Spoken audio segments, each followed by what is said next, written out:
Bien le bonjour les amis, on se retrouve pour une nouvelle vidéo d'actualité. Aujourd'hui on va parler d'un sujet de comment capturer un chat sauvage. Alors on parle pas des vrais chats sauvages, mais on parle plutôt de chats errants, hein. Donc ça parle à peu près de ça. Alors, je ne l'ai pas encore lu vraiment, j'ai juste regardé quelques petits trucs et on va voir ça ensemble. Mais avant de commencer à lire cet article, j'ai d'abord trois questions à vous poser. Êtes-vous pour la conservation des animaux, oui ou non? Oui ou non? Êtes-vous pour le bien-être des animaux? Oui ou non? Et enfin, êtes-vous un bienfaiteur, oui ou non? Oui ou non?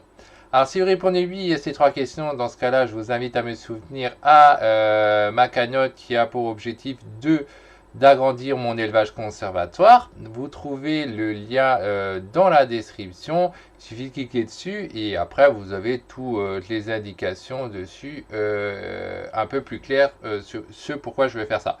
Ensuite, vous trouvez aussi le lien, l'adresse sur le côté droit, si vous préférez l'écrire que juste de cliquer dans le lien en description, c'est vous qui voyez. Et donc, vous avez toute l'explication dessus et ce sera à vous de décider si vous êtes pour ou non. C'est vous qui voyez, il n'y a pas d'obligation, hein. Alors, ok, on va donc se concentrer sur cet article-là. Qu'est-ce que ça dit? Blessé ou affamé, vous venez rencontrer un chat abandonné en piteux état. Avant de songer à le capturer à Sérou, même si les représentants se montrent de plus en plus rares en France, qu'il ne s'agit pas d'un chat forestier d'Europe, animal sauvage. Donc là, ils le disent dès le départ. Attention, les animaux sauvages, c'est pas un chat domestique errant, hein. C'est pas la même chose, hein.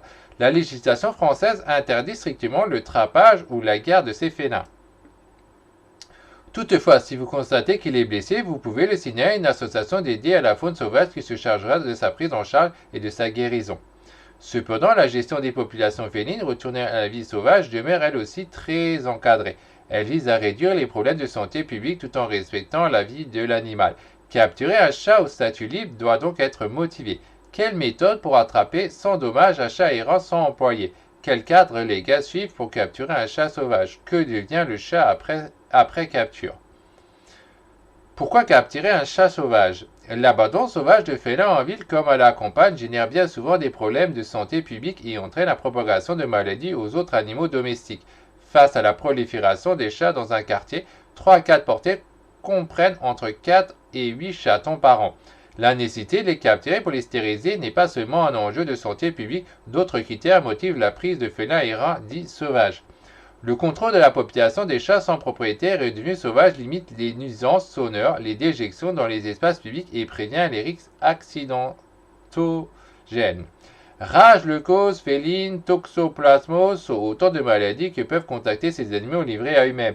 La capture permet de programmer des vaccinations et de réduire la propagation des zoonoses et des maladies qui pourraient contacter nos compagnons de quatre pattes. Alors notez bien, c'est sur nos compagnons de quatre pattes qu'ils ont utilisé. Ça veut dire que les chats, ils sont pas anti-chats. Parce que moi, j'ai vu sur les précédentes vidéos, il y a des gens qui sont tellement haineux sous prétexte qu'on leur dit une remarque sur les chats de mettre une simple clochette.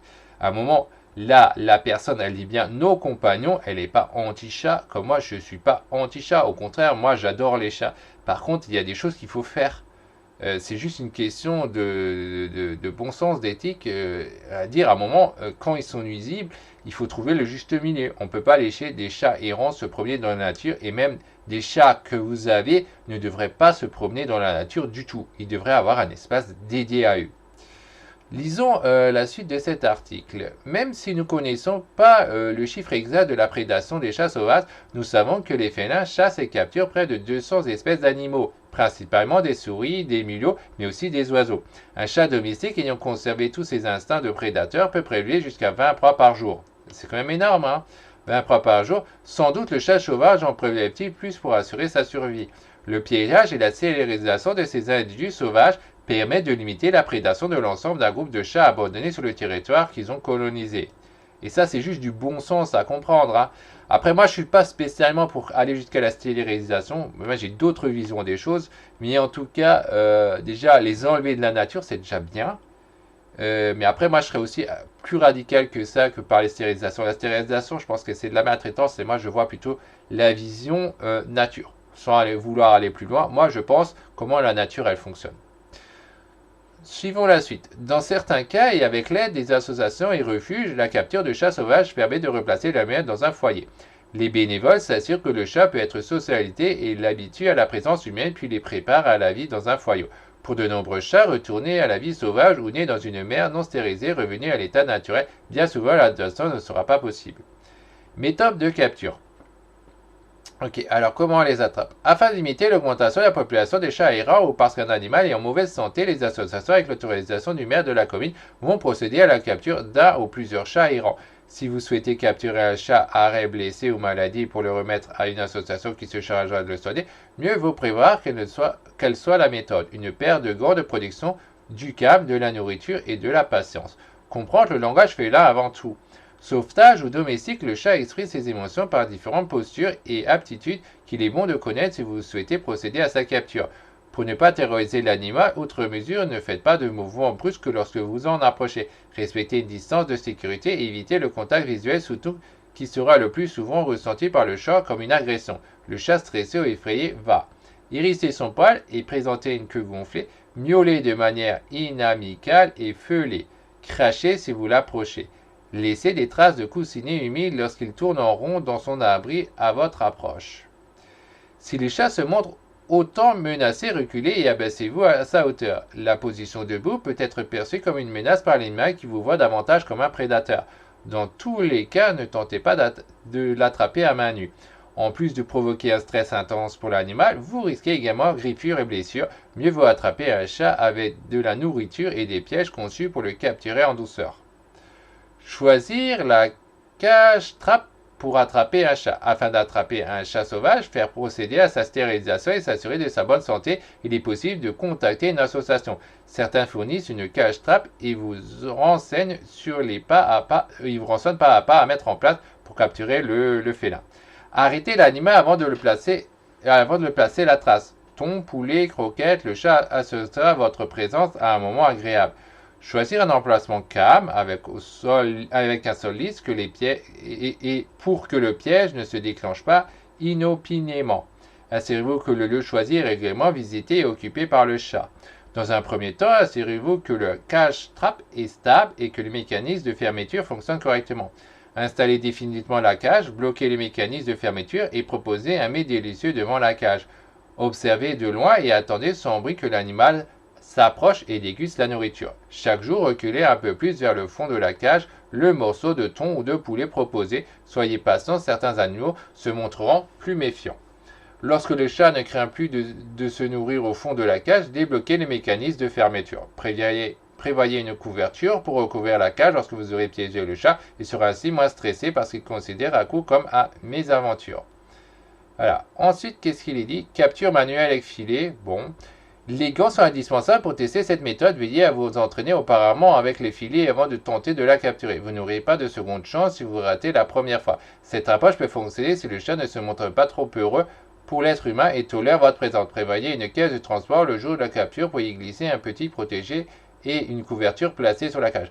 Moi, je suis pas très fan de cette histoire parce que la capture par filet, ça crée un problème psychologique à l'animal après.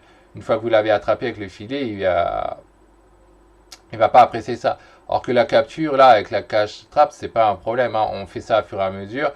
Il va pas vous voir comme une menace par la suite, quoi. Pratiquez l'abattage tous les jours à la même heure pendant quelques jours. Habituez l'animal à votre présence en vous rapprochant lentement sans tenter quoi que ce soit les premiers jours. Ne le fixez jamais directement afin de ne pas l'intimider. Lorsque le chat se montre moins stressé par votre présence, déployez le filet de manière sécurisée afin de l'attraper sans le blesser. Apprivoisez le chat. Plus longue, cette technique ne fonctionnera pas forcément lorsque le chat se défie totalement de l'homme. Elle n'est pas adaptée s'il s'agit d'attraper un chat blessé ou malade qui réclame une prise en charge vétérinaire urgente. La patience, la douleur, la régularité et le respect du félin sont indispensables pour réussir. Chaque jour ou plusieurs fois par semaine, visitez le lieu où se cache votre petit protégé. Maintenez la distance pour ne pas l'effrayer. À chaque visite et à la même heure, offrez de la nourriture. Progressivement, diminuez la distance entre vous et lui en lui parlant doucement. Ne tentez pas de contact physique dès qu'il se rapproche de vous avant de l'effrayer et de devoir tout recommencer. Lorsqu'il se frotte contre vous, tentez une caresse. Lorsque la confiance sera parfaitement établie, il est possible de capturer le chat. Nous vous conseillons d'adapter la méthode de la cache-trappe en utilisant une caisse de transfert afin de ne pas ruiner la confiance entre vous et ce matou. Gestion d'animal après capture. Se retrouver dans un si petit espace peut être traumatisant pour l'animal habitué à sa liberté de mouvement. Pour sécuriser son transport chez vous, à l'association ou chez le vétérinaire, couvrez la cage d'une couverture. Si vous devez le garder à la maison, avant le rendez-vous au cabinet, il est préférable de le laisser dans une pièce aérée et avec un peu de passage. La stérilisation implique une anesthésie générale. L'animal devra donc être à jeun. À l'issue des soins, le chat sera relâché dans son environnement à l'origine ou dans un habitat adapté. Cas légal de la capture des chats sauvages, ce qu'il faut savoir. Il n'est pas possible pour un particulier de capturer un chat errant. Les maires de nos communes ont la responsabilité de la gestion de ces populations félines souvent abandonnées à leur sort par des propriétaires peu scrupuleux du bien-être animal. Seuls les maires ont l'habitude d'initier les campagnes de stérilisation ou de capture. Le plus souvent, les associations collaborent avec des mairies pour assurer la stérilisation, le nourrissage et le suivi des chats. C'est à ce moment-là que le chat sans propriétaire domestique et non identifié va acquérir le statut particulier de chat libre. Son propriétaire devient l'association qui lui assurera soins et nourriture tout au long de sa vie. Si vous souhaitez capturer un chat sauvage pour le garder ou le placer, il vous faudra collaborer avec une association ou avec la mairie de votre domicile. Après la capture, que devient le chat errant? À l'issue de la capture, le chat sauvage sera stérilisé et identifié par puce électronique. Des soins post-capture comme la vaccination, le traitement d'une maladie sont prescrits par les vétérinaires et assurés par le membre bénévole de la protection animale. Une fois la stérilisation, l'éducation ou les soins réalisés, le chat est relâché généralement dans son lieu où il a été capturé. Les bénévoles de l'association s'assurent de sa santé et de son bien-être. Parfois, certains chats présentent de bonnes habitudes et d'adaptation. Ils sont alors d'abord placés en fourrière puis remis à l'association de protection animale qui se chargera de contempler leur association pour une future adoption. Là aussi, il y a un truc qui est assez surprenant, c'est qu'ici, ils disent qu'ils vont les identifier par puce électronique. Alors certaines personnes, visiblement, ça ne les dérange pas du tout pour ça, mais par contre, s'il faut mettre une clochette à un chat, c'est un drame, et c'est la fin du monde. On se demande quoi? Parce que quand ils sont identifiés par une puce électronique, ça veut bien dire qu'on a fait un acte chirurgical en lui plaçant la puce dans la peau, quoi. Donc le collier, c'est avec une clochette, c'est simplement quelque chose qui est mis sur lui et qui peut s'enlever sans problème. Alors que la puce, elle est vraiment, maintenant, elle est mise dans lui pour la sortir. Forcément, c'est vraiment pas une bonne chose, d'ailleurs, pour la mettre aussi. Donc on se pose la question, comment on peut être autant haineux uniquement pour une clochette, quoi. Donc des soins post-capture. Et ce que je notais encore là-dessus, ce que j'aime pas trop, c'est qu'ils ont dit que le chat est relâché en fait, et ça c'est pas bon pour la nature, parce que pourtant dans l'article il disait bien en haut, comme quoi en tant que conservateur, moi j'apprécie pas du tout que les chats soient relâchés dans la nature, parce que ces chats ils ont rien à faire dans la nature.